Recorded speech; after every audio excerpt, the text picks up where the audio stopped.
El movimiento obrero argentino comenzó a desarrollarse durante la segunda mitad del siglo XIX. En aquella época, el país experimentó una gran transformación.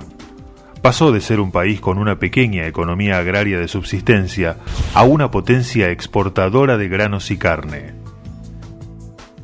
La transformación trajo aparejada la inmigración de millones de trabajadores, principalmente desde Europa. Ellos traían, además de sus oficios, las ideas socialistas y anarquistas que proliferaban en sus países. Bueno, en principio aparecen algunas organizaciones que tienen un carácter mutualista.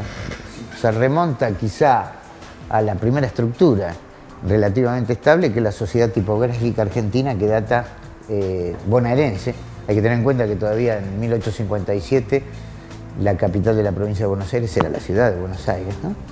Y después hay algunas secuencias en las que se van instalando algunas organizaciones, pero sin connotaciones ideológicas fuertes, ¿no? No es raro que la Sociedad Tipográfica Bonaerense se convierta después en Unión Tipográfica y embrionariamente sea el núcleo fuerte de los primeros pasos sindicales, ¿no? La gran huelga del 2 de septiembre de 1878 lo muestra claramente.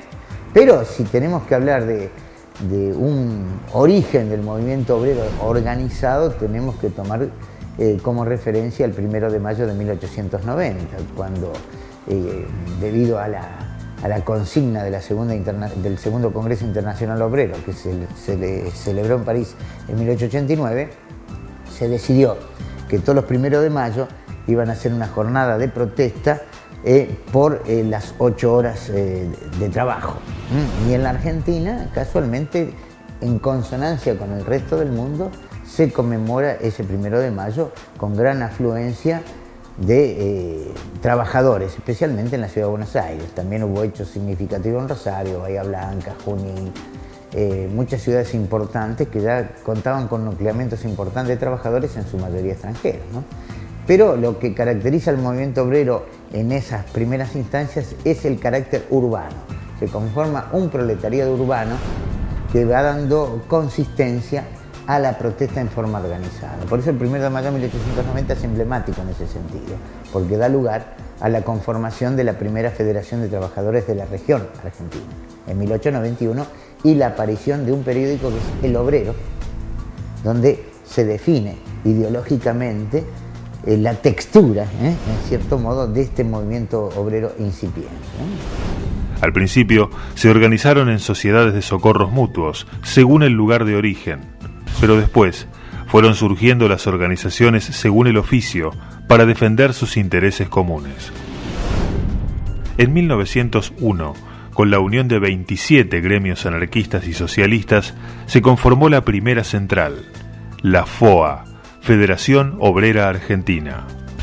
Al año siguiente, los socialistas se abrieron para formar su propia central, la UGT, Unión General de Trabajadores. Los socialistas sostenían, al contrario de los anarquistas, que la lucha sindical debía ser acompañada por la lucha política a través de los partidos obreros. Las primeras luchas estuvieron orientadas a mejorar las condiciones laborales y a limitar las extenuantes jornadas que las empresas imponían a sus trabajadores. En 1909, ambas centrales, la anarquista y la socialista, convocaron a una manifestación en Plaza Lorea. La policía reprimió con sables y armas de fuego, asesinando a 8 trabajadores. Para repudiar la matanza y exigir justicia, se cumplieron 8 días de huelga general, 1 por cada trabajador asesinado. A raíz de estos sucesos, el movimiento obrero se unió para formar una central única, la CORA, Confederación Obrera Regional Argentina, que más adelante, tras nuevas fusiones, pasaría a ser la FORA. Durante la década siguiente se fortalecieron las distintas organizaciones, entre las cuales las más importantes eran las de los ferroviarios de la Fraternidad, los portuarios, los albañiles y los de obreros agrícolas. El movimiento obrero buscaba superar sus diferencias internas para unirse y lograr fortalecer sus posiciones, lo cual no resultaba fácil, ya que además de las corrientes anarquistas y socialistas, también estaban los de tendencia sindical, que buscaban centrar las luchas en las reivindicaciones laborales con independencia del sistema de partidos.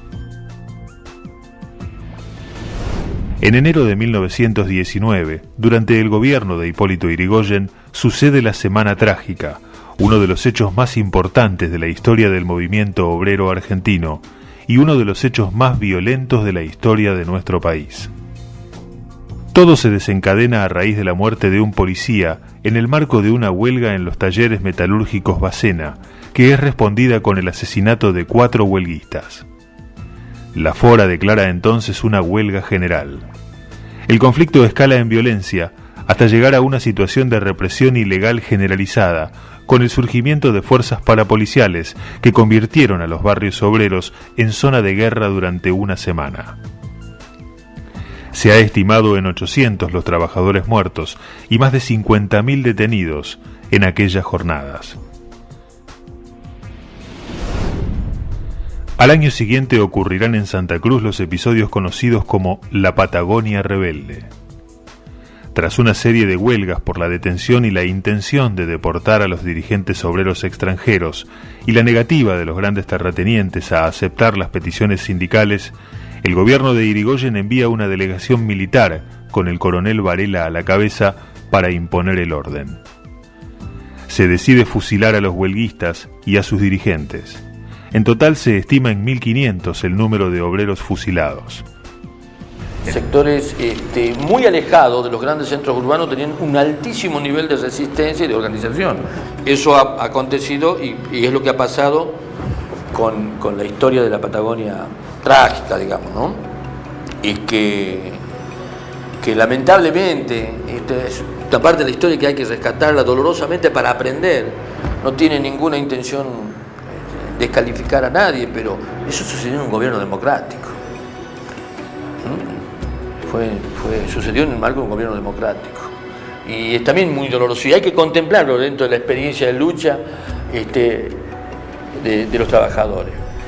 Porque es una enseñanza muy cruel, muy dolorosa de lo que significan los gobiernos bien intencionados cuando no están sostenidos por sus trabajadores y por sus bases, por una participación activa y consciente. Pueden terminar haciendo cosas impensadas. Miles de trabajadores fusilados en el marco de un gobierno democrático. Hemos perdido la memoria, no nos recordamos. Recordamos dos cosas, digamos, rescatamos generosamente la experiencia yrigoyenista, pero se nos cae cuando estudiamos la historia del movimiento obrero, porque en su historia queda la muerte de tantos compañeros. En 1923, el anarquista alemán Kurt Wilkens venga la matanza asesinando a Varela en Buenos Aires. La década del 20 estuvo marcada por la división de las organizaciones, llegando a existir 4 centrales, una anarquista, otra socialista, otra comunista y otra sindical. En 1930 se crea la Confederación General del Trabajo, la CGT. Durante la década infame, la lucha estuvo centrada en el reconocimiento de la actividad sindical, que hasta entonces no era reconocida como una acción política legítima de los trabajadores. También se obtuvieron algunas conquistas, pero las condiciones de vida seguían siendo muy difíciles para la mayoría de los trabajadores.